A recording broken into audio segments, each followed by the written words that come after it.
بسم اللہ الرحمن الرحیم ایاک نعبد و ایاک نستعین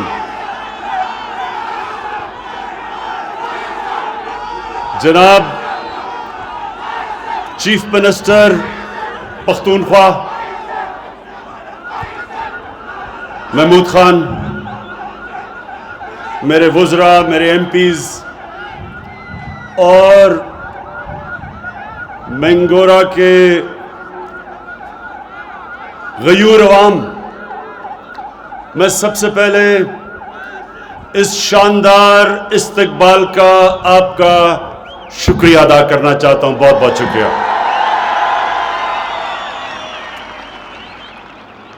میں محمود خان کو آج خاص مبارک دینا چاہتا ہوں دو چیزوں کی. ایک کہ جو آج صبح مجھے انہوں نے گبین جبہ کا دورہ کروایا، جو ایک نئی ٹورزم کے لیے جگہ بنا رہے ہیں. محمود خان، میں آپ کو اس لیے مبارک دینا چاہتا ہوں کہ انشاءاللہ سوات بالکل بدلنے والا ہے. ایک ایکسپریس وے کی وجہ سے، موٹر وے کی وجہ سے، اور دوسرے یہ جو ٹورزم کے علاقے آپ کھول رہے ہیں یہاں. اور میں اللہ سے دعا کرتا ہوں انشاءاللہ اس قسم کی خوشحالی آ رہی ہے جو کبھی پہلے سوات میں نہیں آئی. ٹورزم، میرے نوجوانوں ایک بات سن لیں کہ ٹورزم ایک ایسا شعبہ ہے جس میں اتنا زیادہ پوٹینشل ہے، یعنی وہ اتنا تیزی سے بڑھ سکتا ہے. کوئی ایسی چیز اتنے تھوڑے وقت پہ اتنی زیادہ خوشحالی نہیں پاکستان میں لا سکتی جو ٹورزم ہے. اور ٹورزم کے لیے اب جو پختونخوا کی حکومت نے جو مجھے نئی جگہیں بتائی ہیں، تو ایک تو پختونخوا اور سوات کے لیے بہت اچھا ہے، لیکن دوسرا پاکستان کے لیے اچھا ہے کہ باہر سے پیسہ آئے گا. ٹورزم جتنی بڑھتی جائے گی، ڈالر بڑھتے جائیں گے، ملک میں خوشحالی آتی جائے گی. تو ایک تو پہلی یہ محمود خان ٹورزم کی مبارک. دوسری چیز، جو آپ نے پہلا صوبہ پاکستان میں جو آپ نے فیصلہ کیا کہ آپ نے اپنے سارے شہریوں کو ہیلتھ کارڈ دینا ہے، یہ محمود خان آپ نے اللہ کا کام کیا ہے. اللہ آپ سے خوش ہوگا.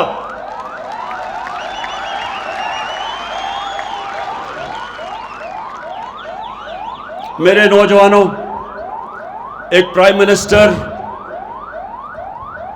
اپنی عوام کا باپ کی طرح ہوتا ہے، اور باپ اپنے بچوں کی تربیت کرتا ہے.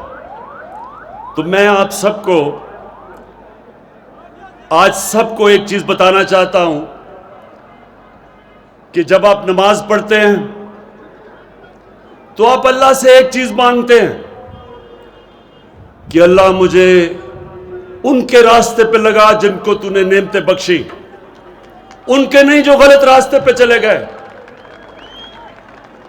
نوجوانوں میری بات سن لیں، سارا وقت آپ کی زندگی میں آپ کے سامنے دو راستے آئیں گے.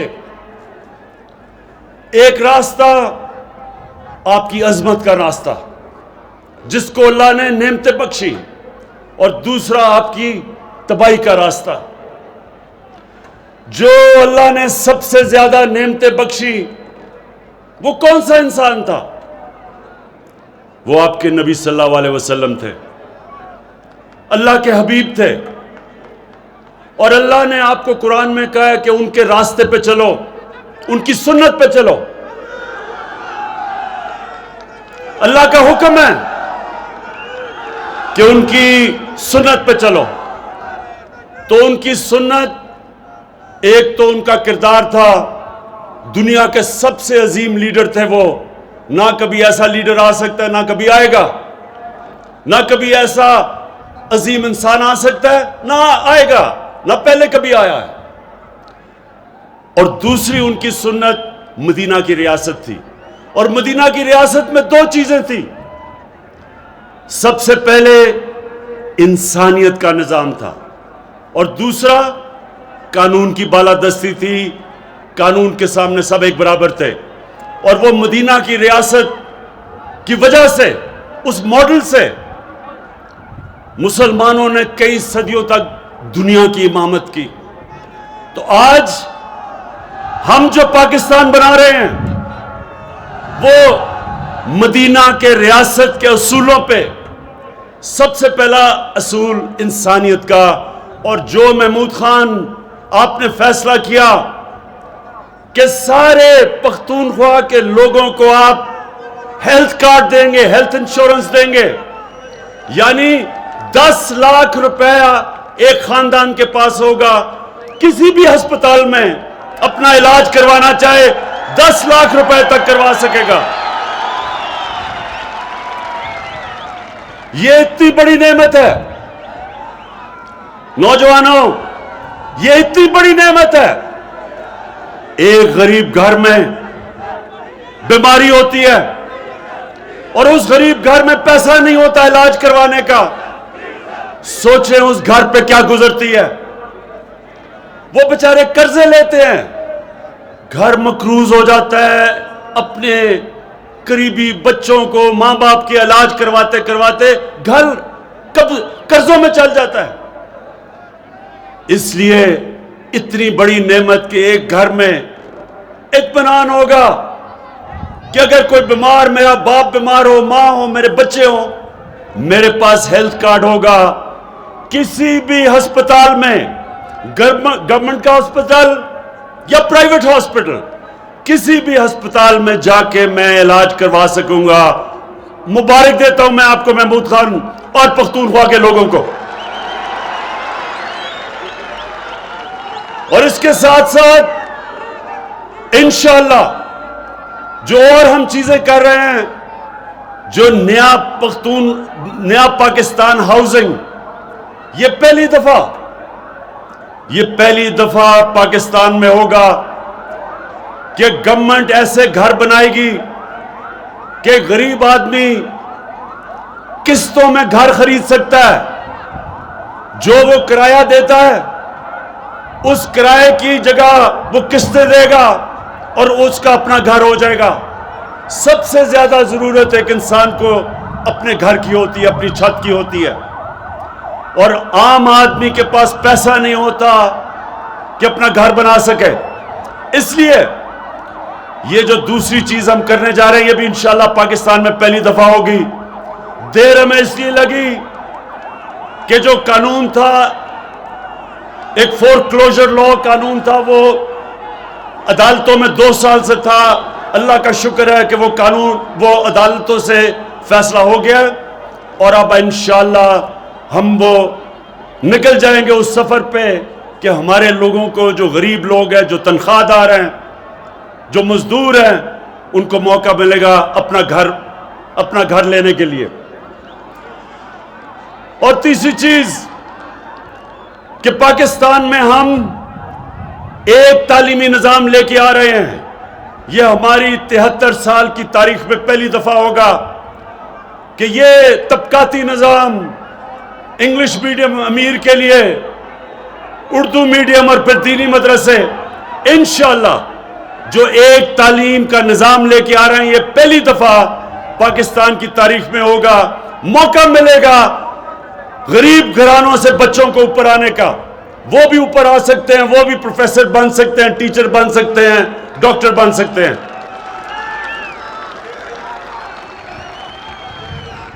اور انشاءاللہ جو چوتھی چیز ہے، قانون پختونخوا میں بھی پاس ہو گیا ہے اور اب پنجاب میں بھی، کہ جو کیسز عدالتوں میں لگتے ہیں وہ 1 سال کے اندر وہ کیس کا فیصلہ ہونا پڑے گا۔ جو ہم نے نیا سول پروسیجر ایکٹ پاس کیا ہے، 1 سال سے زیادہ کیس نہیں جائے گا۔ زمینوں کے کیسز 20-20 30-30 سال تک چلتے ہیں، لیکن پختونخوا میں اور پنجاب کے اندر جو قانون ہم نے پاس کر دیا ہے، انشاءاللہ 1 سال کے اندر اندر کیس ختم ہوں گے، تاکہ یہ جو زمینوں کے کیسز، ساری عدالتیں بھری ہوئی ہیں، زمینوں کے کیسز ختم نہیں ہوتے، انشاءاللہ یہ ایک بہت بڑی تبدیلی انصاف کے نظام میں آئے گی۔ اور اب جو دوسری چیز، مدینہ کی ریاست کی بنیاد 2 اصولوں پہ تھی، انسانیت پہ فلاحی ریاست بنی تھی دنیا کی تاریخ میں پہلی، جو انشاءاللہ پاکستان کو ہم بنانے چلے ہیں، اور دوسری قانون کی بالادستی۔ اب یہ جو ڈرامہ ہو رہا ہے، سارے پاکستان کے بڑے بڑے ڈاکو اکٹھے ہو گئے ہیں،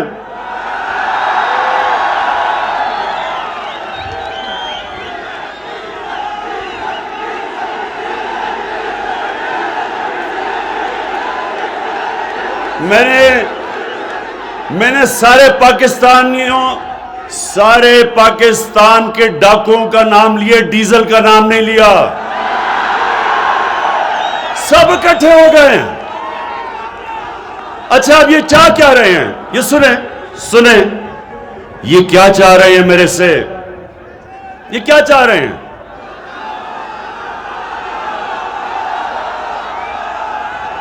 اب یہ ایسے ہے، نوجوانوں سنو، یہ ایسے ہے کہ آپ کے گھر پہ کوئی ڈاکہ مارتا ہے، ساری چیزیں چوری کر کے لے جاتا ہے، گھر بچارے لوگوں کو قرضے لینے پڑتے ہیں، کھانے پینے کے لیے قرضے، بچوں کو اسکول بھیجنے کے لیے قرضے، ہسپتالوں کے لیے علاج کے لیے قرضے۔ تو وہ گھر، مقروض جو گھر ہوتا ہے، وہ جا کے ان ڈاکوؤں کو پکڑتا ہے، کہتا ہے میرا پیسہ واپس کرو، اور وہ ڈاکو کہتے ہیں کہ نہیں، ہم قانون سے اوپر ہیں، ہم پیسہ نہیں واپس کریں گے۔ ایک لندن جا کے بیٹھ جاتا ہے، بڑی ایکٹنگ کرتا ہے کہ بڑا بیمار ہے، ہم سب کو ترس آ جاتا ہے اس کے اوپر، بیچاری عورتیں اس کی شکل دیکھ کے رونا شروع ہو جاتی ہیں، عدالتوں کو بھی ترس آ جاتا ہے کہ عمران خان اس کو باہر جانے دو۔ میں نے ویسے عدالتوں کو کہا، میں نے کہا کم از کم پیسے تو رکھ لو، 7 ارب رکھ لو باہر جانے سے پہلے، کیونکہ یہ پیسے کا تو پجاری ہے، پیسے کی تو پوجا کرتا ہے۔ بہرحال وہ باہر چلا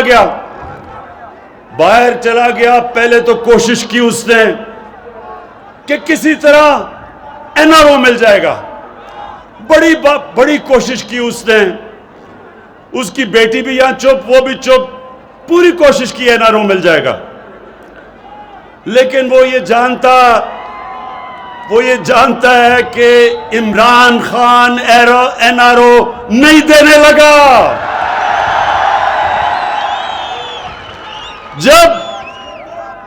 جب اس کو